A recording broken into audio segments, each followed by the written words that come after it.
nuevamente para ver la relación de censo, que es cuál. Yo tomo un censo cuando tomo a toda la población. En el Perú se hacen censos y comienzan a investigar a toda la población. Pero cuando tomo una muestra, la hago mediante un grupo muestral y tengo los estudios muestrales. Acá voy a sacar este taquígrafo. Una vez que tengo el resultado de este taquígrafo mediante una inferencia estadística, voy a decir lo que he encontrado acá sirve para toda la población. Y en la población lo llamo parámetros. Miren, acá hay dos términos que hemos acuñado. Y ustedes se preguntarán, pero este es un proceso teórico, ¿no? Un ejemplo, hagamos un ejemplo de esto.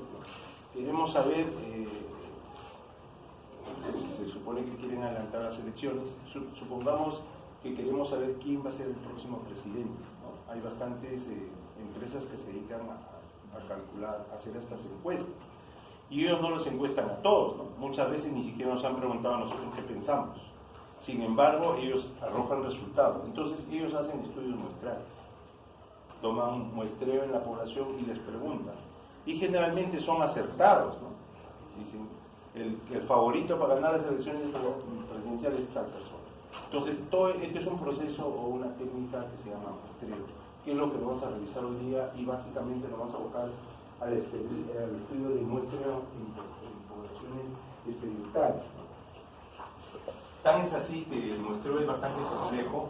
Hay empresas que hacen muestreo, hay libros de muestreo, de muestra, por ejemplo el Schaffer, que tiene más o menos 600 páginas de muestra. Hay varios libros de muestra. Entonces, ¿para qué? ¿Para qué? Para que los resultados obtenidos sean los más parecidos o reflejen lo que piensa la población, ¿no? Entonces, esta es una técnica. Entonces, ustedes van a hacer lo mismo. De repente, el doctor joven me dijo, ok, tengo 30 pacientes que tienen anemia. ¿Cómo hago? ¿Tomo una muestra o lo tomo a todos? Y para responder eso, tenemos que entender qué es lo que muestra, ¿no? Y vamos a ver poco a poco de dónde surge este tema. Vamos a ver que se han acuñado, miren, estos 8 términos. Universo o población, muestra, muestreo, parámetro estadístico, unidad de análisis, un marco de muestreo, unidad de muestreo. Estos términos que vamos a manejarlo. Primero, población o universo, ¿no? En realidad es un conjunto de individuos objetos en los que se desea conocer algo. La anemia. Y vamos a definirlo como un conjunto de unidades de análisis, ¿no? O sea, cada uno va a ser una unidad que vamos a analizar en los casos que queramos. Por ejemplo, estudiante de tercer año de medicina de la Universidad Real en el primer semestre de 2019. La característica a estudiar sería la estatura. Vamos a sacar la estatura promedio. Supongamos que eso es lo que queremos estudiar. Entonces buscamos, a este grupo se denomina población, a todos los alumnos.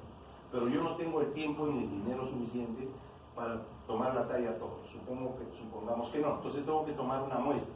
Pero antes de eso tengo que definir las características de la población, ¿no? Primero es la ubicación geográfico-temporal y después los criterios. Sobre todo en experimental existen 3 tipos de criterios: inclusión, exclusión y de eliminación. Acá se acuña el término de eliminación. ¿Y a qué se debería con eliminación? Por ejemplo, están experimentando con ratitas. Se le muere una ratita, ese individuo va a ser eliminado. ¿No? Ustedes están experimentando de repente con niños de 5 años. Ese niñito de repente viaja a otro departamento, lo pierde. No es que se va a morir, sino lo pierde. Ese es un criterio de eliminación, ¿no? Ya que la anemia generalmente raramente produce mortalidad, ¿no? Y la ubicación geográfico-temporal. Geográfico se refiere, voy a hacer mi estudio en tal colegio. Esa es la geografía. Y temporal es este año, ¿no? Si yo hago el estudio el año siguiente va a ser diferente. Entonces tiene que estar ubicado en qué zona lo hago y en qué tiempo, ¿no? Ese es para definir la población. Y la muestra va a ser un subconjunto de la población que he mencionado. El muestreo es el proceso, cómo se selecciona. Una vez que tengo el tamaño muestral calculado por una fórmula, ¿cómo voy a solucionar qué individuos van a entrar a mi estudio? Entonces, eso es un proceso que también tiene diferentes técnicas. Parámetro, ya habíamos mencionado, es la característica o variable que hay en la población, y estadístico es el que en la muestra, es la única diferencia. De ahí viene la palabra estadística. Unidad de análisis es el elemento de la población, cada individuo donde voy a analizar, si voy a hacer estudio de anemia, será cada niño. Puede ser una persona, una historia clínica, una vivienda o un animal, según lo que estoy estudiando. Marco de muestreo es el conjunto de las unidades, de elementos de la población, o sea, lo listo.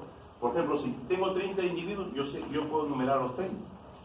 ¿No? Y de repente voy a escoger 5 al sorteo, al azar se llama eso. Cojo 5 y me salen 5 individuos, pero teniendo un marco muestral. Y no siempre podemos tener este marco muestral. A veces no sabemos quiénes son esos individuos. Por ejemplo, ustedes quieren estudiar la anemia en el Agustino, no saben cuántos niños menores de 5 años hay.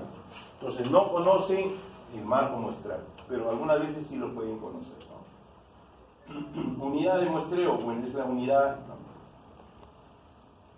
La unidad de muestreo, donde voy a sacar un niño también. En este caso coincide con la unidad de análisis, y a veces no coincide. Por ejemplo, puede ser una vivienda, ¿no? Una unidad, y la unidad de análisis puede ser el niño que vive, ¿no? Miren, para que vean el marco de muestreo y la unidad de muestreo. Miren, acá tengo la población objetivo, tengo el marco muestral, tengo listado todos los alumnos de la vida real que van a entrar a mi estudio, ¿no? Y de acá saco la muestra. ¿Qué factores alteran el tamaño de la muestra? ¿Por qué hay muestras más grandes? ¿Por qué hay muestras más chicas? Generalmente la probabilidad de selección, el error muestral, la homogeneidad de la población, el diseño que empleo para investigar y la precisión o error absoluto que yo deseo poner en mi trabajo. Todo esto es chino para ustedes, son palabras nuevas, vamos a ir revisando cada uno. ¿Qué es probabilidad de selección? Es la probabilidad que tiene cada uno de ser escogido, ¿no? Por ejemplo, tengo acá, quiero hacer un estudio del cociente intelectual en esta aula. Para eso tengo que tener un neuropsicólogo para que le aplique un test a cada uno. Pero quiero hacer el promedio del cociente intelectual de esta aula. Entonces voy a escoger una muestra, porque en una mañana quiero hacerlo. No me va a alcanzar a hacer el cociente intelectual a cada uno, ¿no? Entonces va a alcanzar a cierto grupo, ¿no? Entonces, cada uno va a tener, si lo hago al azar, es decir, pongo el nombre de todos con un balotaje dentro, cada uno va a tener una probabilidad igual. Pero si escojo hombres y mujeres, la probabilidad va a cambiar, ¿no? Entonces, cada uno tiene una probabilidad diferente de ser, ¿no? Tiene que tener la probabilidad de ser escogido y entrar en mi estudio. Eso se llama probabilidad de selección, ¿no? Error muestral, ¿no? Y generalmente se ve la variabilidad de dispersión de los resultados, ¿no? Y este es el error estándar, ¿no? Error relativo a veces, ¿no? Así no lo entienden, ¿no? Pero si les pongo un ejemplo van a entender qué es esto. Tengo que hacer un estudio de una población de 40 a 50 personas cuya frecuencia cardíaca tiene un promedio de 80. Yo ya sé, les he tomado a todos y sé que es 80 y tiene una desviación estándar de 2 pulsaciones por minuto, ¿no? Y le encargo que tomen, yo sé esto de toda la población, pero le encargo a la alumna que está acá, una alumna del centro y una alumna de todos lados, encargo a los 3 que hagan un trabajo de investigación y que tomen una muestra de 100 personas. Se van a la calle del Agustino y van a tomar a 100 personas que aparezcan. Y el primer alumno me ha seleccionado la primera muestra con 100 personas, ¿no? Y le toma el pulso, ¿no? El pulso radial. Y resulta que el primer alumno encuentra 82 latidos por minuto con una desviación estándar de 1.5. El segundo alumno emplea la misma técnica, pero sin embargo toma 100 pacientes que son diferentes al segundo alumno y encuentra 79 latidos por minuto como promedio y una desviación estándar de 3. A pesar de aplicar la técnica de muestreo. Un tercer alumno toma una tercera muestra y haya un promedio de 80.5 latidos por minuto, pulsaciones y una desviación de 3. Miren que hemos empleado la misma técnica y cuando hacemos muestreo obtenemos resultados diferentes. Esta diferenciación que hay se denomina error estándar. O sea, cuando nosotros tomamos un muestreo, nos aproximamos a la verdad. Por eso que las encuestas varían de, cuando hacen una encuesta para ver quién va a salir candidato, varía entre una y otra, debido a este fenómeno, ¿no? Que somos susceptibles de cometer cuando nosotros hacemos. Pero, ¿qué hacemos para esto? Hacemos unas ciertas opciones para que este error sea mínimo y no se note. ¿Qué hace que aumente o sea el tamaño de la población disminuida? La homogeneidad de la población. ¿Y cómo se expresa esto? Con la varianza, que es la desviación estándar al cuadrado. Y ahora se van a dar cuenta por qué. Miren, supongamos que tengo estos individuos, miren, son todos igualitos. La población es homogénea, todos son igualitos. Pero si tengo acá esta población heterogénea, miren, acá tengo un cuadrado, tengo un hexágono, una carita feliz, y acá tengo una especie de una figura romboidal. ¿No? Tengo 1, 2, 3, 4. 4 diferentes variedades. Acá yo puedo tomar muestra 1 solo y va a representar a toditos porque son iguales. Mi tamaño de muestra es pequeño. Pero en este caso tengo que tomar como mínimo 4. Mi tamaño de muestra en una población heterogénea va a ser más grande. ¿Y cómo se mide la heterogeneidad y no heterogeneidad de una población? Mediante este indicador varianza. Pero esta varianza me estoy refiriendo a la variable que voy a estudiar, no a otro tipo de variable, sino a la variable que usted. Si voy a estudiar anemia, la varianza estará referida a los niveles de hemoglobina que existen en la población. ¿Qué varianza existe en los niveles de hemoglobina? Es decir, esta varianza se refiere a la característica que voy yo a analizar. En ese niño puedo evaluar la talla, puedo evaluar el peso también, pero no es mi objetivo en mi estudio. Mi objetivo de estudio es la anemia, entonces tengo que hablar de la varianza de la anemia. ¿Cuánto varía el nivel de hemoglobina en la población que voy a estudiar? A eso se denomina varianza. Si la población es homogénea, el valor de la varianza va a ser más chiquito. Más chiquitito, casi igual. Si todos fueran igualitos, en este caso la varianza es 0. ¿No? Porque todos son iguales. Por eso cuando hacemos estudios experimentales, ¿qué hacemos? Van y compran ustedes ratitas que tienen el mismo sexo, la misma edad, la misma raza, para que la población sea homogénea, ¿no? Y mi tamaño muestral se reduzca para que haya menos costos, ¿no? Otra de las características es los diseños de investigación. Yo para hacer mi investigación de anemia puedo hacer un estudio, reporte de un caso, una serie de casos, un estudio ecológico, un estudio transversal. No me toca enseñarles a qué se refiere qué tipo de estudio es esto. Casos y controles, cohorte y los estudios experimentales. Entonces, cada uno a la fórmula que yo tengo le va a poner una característica. Si, por ejemplo, yo estoy en un estudio con casos y controles, la fórmula de tamaño muestral debe contener el OR dentro de la fórmula, ¿no? Porque lo que voy a evaluar en casos y controles es el OR. Si es cohorte, debe tener el riesgo relativo dentro de la población, ¿no? Y así, cada diseño va a variar en su tamaño, en su fórmula, ¿no?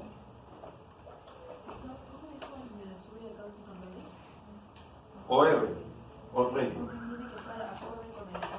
No, el OR tiene que estar incluido dentro de la fórmula. En el caso de cohorte es el riesgo relativo, la medida principal que utiliza.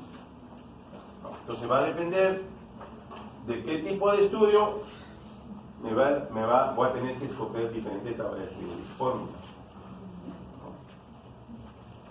Estamos hablando de generalidades de la fórmula, ni siquiera nos hemos introducido en nada todavía. Estamos hablando de algunas ideas de dónde surgen las fórmulas de muestra, ¿no? Miren, todos estos elementos hacen que el tamaño se creen fórmulas, ¿no? Eso no ha venido del aire, eso ha venido de un razonamiento lógico para poder crear esta fórmula, ¿no? ¿Qué condiciones debe tener una muestra? Que represente a toda la población que se ha tomado, que tenga un margen de error escaso, que tenga menor grado de sesgo. Miren, acá estoy introduciendo un término que se denomina sesgo. Cuando yo hago un estudio muestral, un poco para que se despierten, miren, hay dos tipos de errores que voy a poner. Uno es el error sistemático y se denomina sesgo. Y hay un error aleatorio, que yo no lo puedo controlar, pero sí le puedo medir el error aleatorio, ¿no?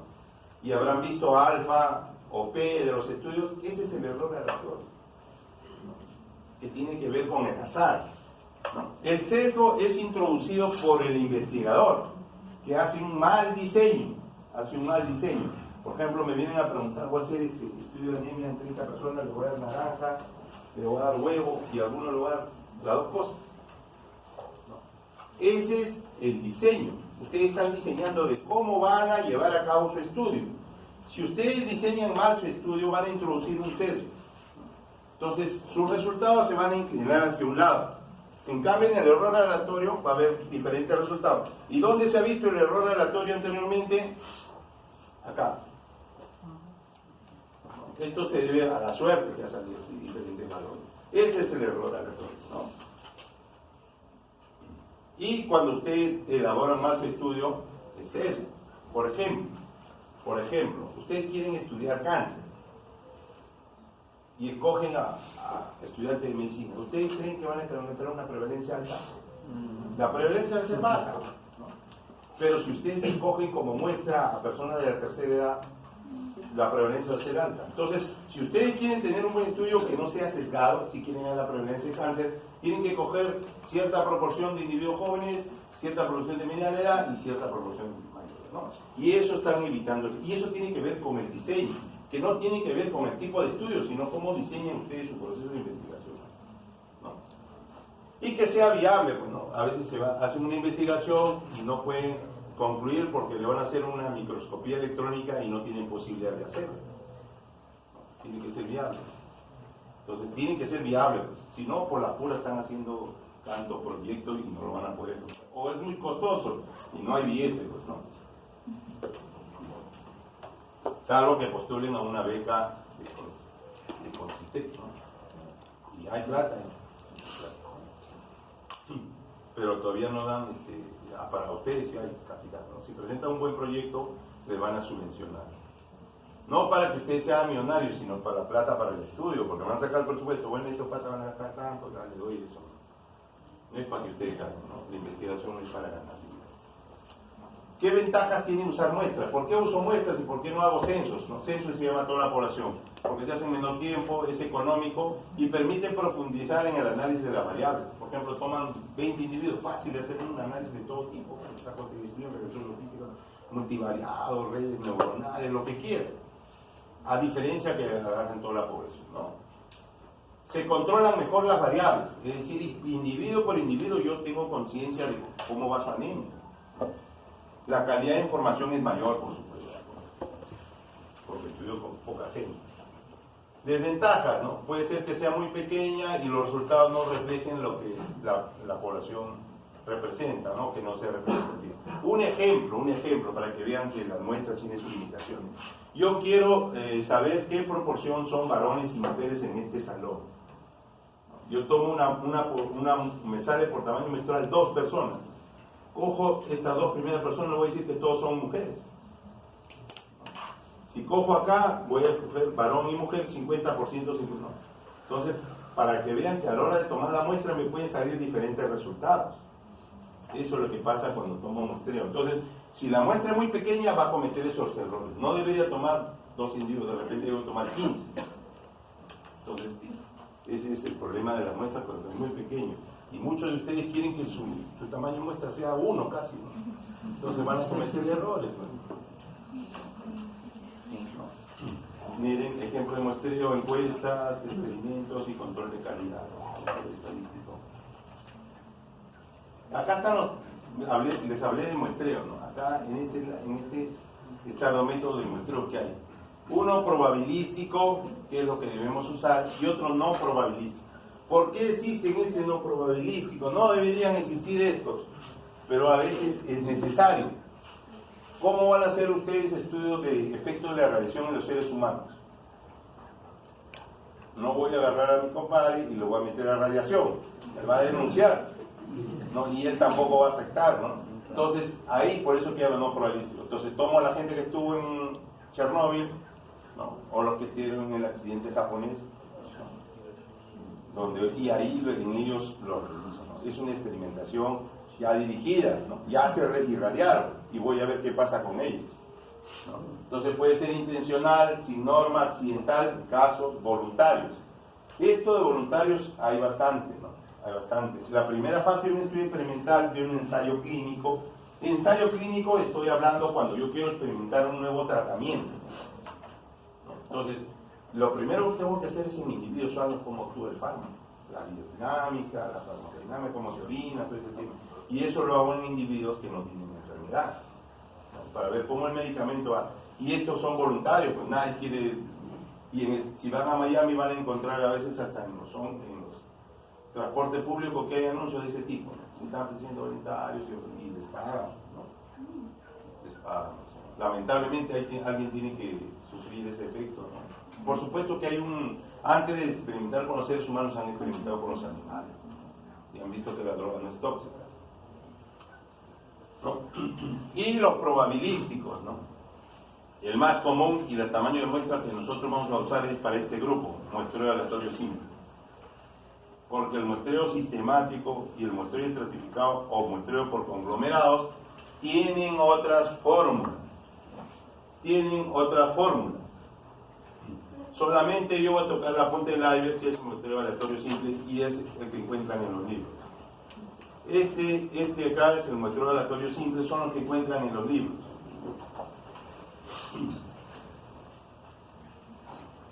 Entonces vamos a hablar del muestreo aleatorio simple. Vayamos de frente al punto, ¿no? Tamaño de la muestra.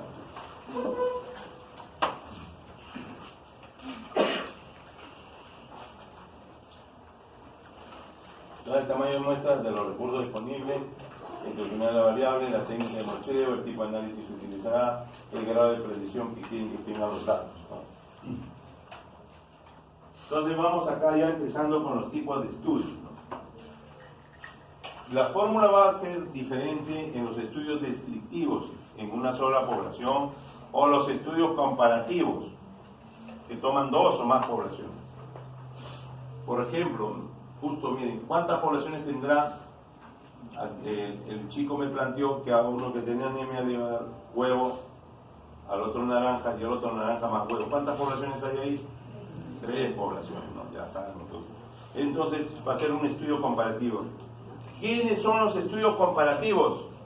Los estudios analíticos, porque comparan 2 poblaciones, y los estudios experimentales, ¿no? Y para que vean del diseño, miren, vamos a ver, ahí está. Acá. Estudios descriptivos, una sola población. Estudios analíticos experimentales, 2 poblaciones o comparativos, ¿no? Entonces, tenemos los descriptivos, una población, y los comparativos que están los experimentales y los analíticos. Las fórmulas son diferentes en estos dos, ¿no? Esto hace que las fórmulas sean diferentes. Según el tipo de la población, si la población es finita o si la población es infinita. Finita quiere decir que conozco cuántos individuos hay en la población. Infinito no, por ejemplo, no sé cuántos peces hay en el mar. Hay a veces que no se conoce la población. No conozco cuántas poblaciones tienen HIV, pero lo puedo conocer indirectamente. Por ejemplo, yo sé que en mi hospital, el hospital de Hipólito Unanue, ayer conversé con Eduardo, que es el infectólogo, y me dice, tengo 4.139 personas inscritas que están recibiendo Targa. Targa es tratamiento antirretroviral de alta, ¿no? Reciben como en tuberculosis 4 o 5 drogas, ¿no?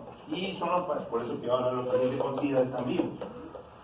No cura la enfermedad, pero los mantiene. Por eso que la Chola Chabuca, a pesar de que tiene SIDA, no ha muerto, ¿no? Pero él tiene SIDA. Antes el cantante Freddie Mercury, ¿no? Murió porque no había ese tratamiento. Ahora hay. Por eso que los homosexuales que tienen HIV siguen vivos, ¿no? Bueno, los conocidos, algunos no se sabe, ¿no? Están en el closet todavía. Entonces, no miren a sus compañeros, por favor. Hay tamaño conocido finito y tamaño desconocido infinito, ¿no? Y el tipo de parámetro que se va a estudiar, ¿no? El joven me preguntó así, a rajatabla, me dijo, doctor, ¿qué tamaño de muestra es? Pero ni siquiera me ha dicho qué va a estudiar, ¿no? ¿Qué variable va a recoger? ¿Cómo le puedo decir qué tamaño de muestra? Le digo, escucha la clase y te vas a dar cuenta qué tamaño de fórmula vas a escoger, ¿no? Entonces, si yo, mi variable que voy a recoger es promedio o numérica, voy a escoger media. Y si es solamente sujeto de conteo, va a ser proporción. un poquito para aclarar esto. Esto es para datos cuantitativos y esto es para datos numéricos. En la anemia, por ejemplo, yo puedo tener ambos resultados. Si mido el nivel de hemoglobina, ¿qué variable será? Numérica, entonces media. Ahí voy a ver promedio de los que di el tratamiento con cáscara de naranja, que de los que di huevo o los que di comida. Voy a ver los promedios de hemoglobina después del tratamiento. Pero si veo, digo, al inicio del tratamiento 20 tenían anemia y 40 no, o después del tratamiento veo que se curaron 20 no tenían anemia, el dato va a ser cualitativo, ¿no? Entonces va a ser proporción. ¿Cuánto de proporción se mejoró con el tratamiento 1 y cuánto de proporción se mejoró con el tratamiento 2? ¿No? Entonces ahí le faltaba darme datos a mí. Sí, dígame. En casos y controles generalmente es proporción, generalmente, ¿no? Por eso que se basa en base chi cuadrado. Está preguntando su trabajo, ¿no? Entonces vamos a ver que no resulta insuficiente, este es teórico para que ustedes lo vean porque se va a quedar. Entonces empecemos con la proporción poblacional, tomemos descriptivos, ¿no? Y tengo acá, miren, con la población infinita, esta es la fórmula. Y acá significa cada uno que se... Para inicialmente lo tengan, no se enreden mucho, vamos a considerar que el Z es 1.96, Z su alfa o alfa, ¿ves? Que es el error absoluto tipo 1, porque hay error tipo 2, que mide la potencia de la prueba. Lo que pasa es que a ustedes les parece difícil porque no han llevado el curso de estadística, o si la han llevado no la han entendido, ¿no? Entonces, acá estamos hablando de error tipo 1, ¿no? Y este es el P, la proporción esperada, Q es el complemento para que llegue al tanto por ciento, y D la precisión que quiero darle yo a mi estudio. Yo quiero darle una mayor precisión, menos error, eso lo decido, ¿no? Generalmente se usa menos de 5%, ¿no? Entonces empleo esta fórmula. El Z ya tengo, 1.26, P la proporción. ¿De dónde saco P? De los estudios anteriores, ¿no? Por ejemplo, yo sé que la prevalencia de anemia es tanto, ¿no? Entonces ya tengo ese dato, le pongo acá. ¿Cuál será la proporción esperada? En este caso puse 5%, ¿no? Ustedes pueden ver 20%, 30%. Y el Q será el 80%, si he puesto 20, ¿no? Es el complemento para sí, o para tanto por uno. En porcentaje o en tanto por uno, ¿no? Miren, tenemos que saber el nivel de confianza. Miren, generalmente se emplea 95%, que es el 1.96, pero si yo quiero lo máximo es 2.58. La precisión es lo que le queremos dar, ¿no? Y el parámetro aproximado, ¿dónde lo vamos a obtener? El P de la literatura, o por un estudio piloto, si no. Ustedes agarran un grupito de personas y ven cuál es, ¿no? La proporción. Si la población es finita, yo conozco, miren, acá ya está el N. Yo sé cuántas personas de población tengo, acá está el N. N mayúscula es toda la población, N minúscula es tamaño muestra, ¿no? Y otra es la fórmula, ¿no? Acá van a ver con diferentes letras, pero significan lo mismo, ¿no? Y acá está qué significa cada letra. Nuevamente el P lo tengo de la literatura anterior y calculo. Este es solamente para los estudios descriptivos.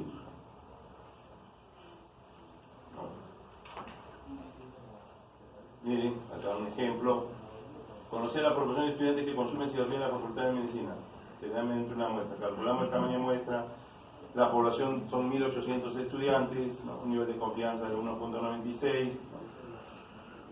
A los alumnos que consumen más o menos sé que es el 30%. Y hallo mi tamaño y me sale 274 individuos. Por ejemplo, voy a ver por qué fuman, causa de fumar. Entonces, la variable suma, ¿no? Igualito para la media poblacional, ¿no? Hemos tomado un caso cualitativo, ahora una variable cuantitativa, ¿no? Miren la fórmula, tienen la misma, lo mismo que lo anterior. Y si quiero corregir cuando conozco el N, lo puedo corregir después, de esta forma. Para estimar la media, ya cuando conozco la población, el N está incluido ahí.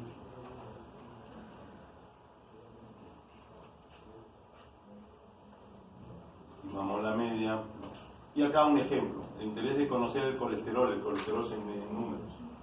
Yo estudiante de la Facultad de Medicina, no, y considero el mismo 1800, no, y lo considero, y creo que la respuesta me sale 30.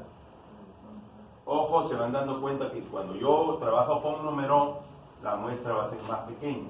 ¿Por qué? Porque el número numérico es más potente que el porcentaje, ¿no? Entonces eso me permite tomar tamaños de muestra menor.